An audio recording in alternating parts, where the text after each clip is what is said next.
The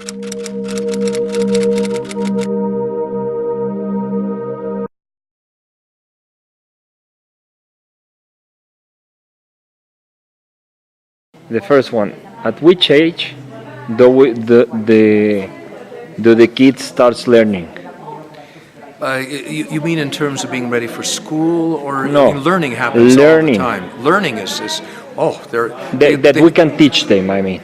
But they learn more in their first 5 years of life informally than the rest of their life together. So they learn naturally out of attachment all the time. So it starts automatically and in the context of attachments. It's a lifelong process, but it's learning. Learning happens from day one. Okay. And the second one, how much do we?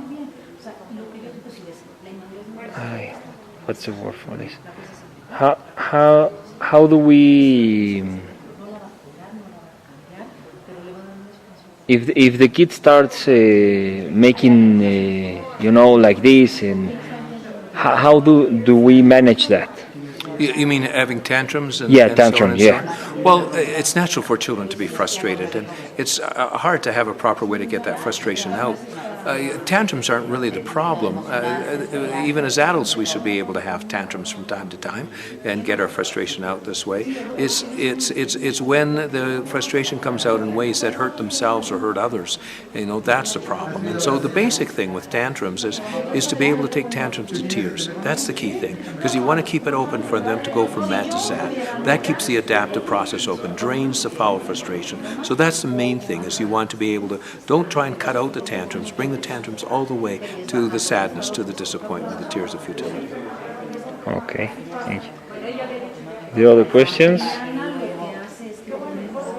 How do you manage freedom with teenagers?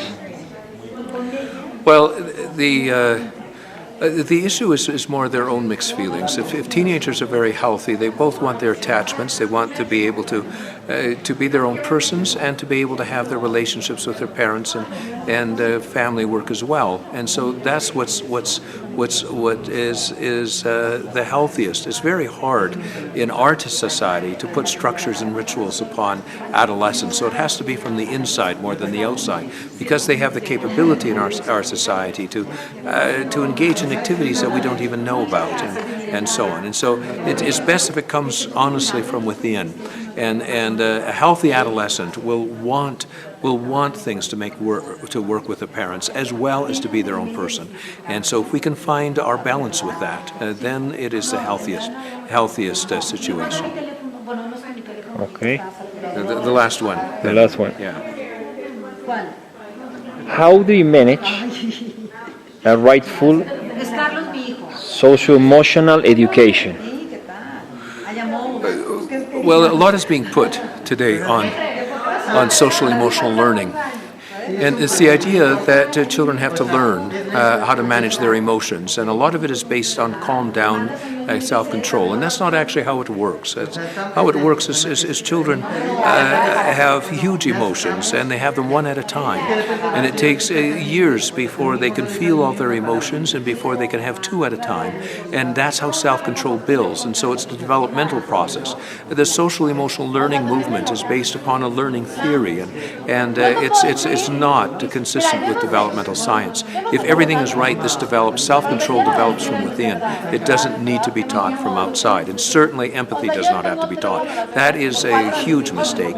We're all naturally empathic. We care about those things we attach to. It's when we get defended against our feelings, when we lose our vulnerability, that we lose our ability to care. So it's not that children need to be taught to care. Children need to, if they've lost their ability to care, they need to get their feelings back.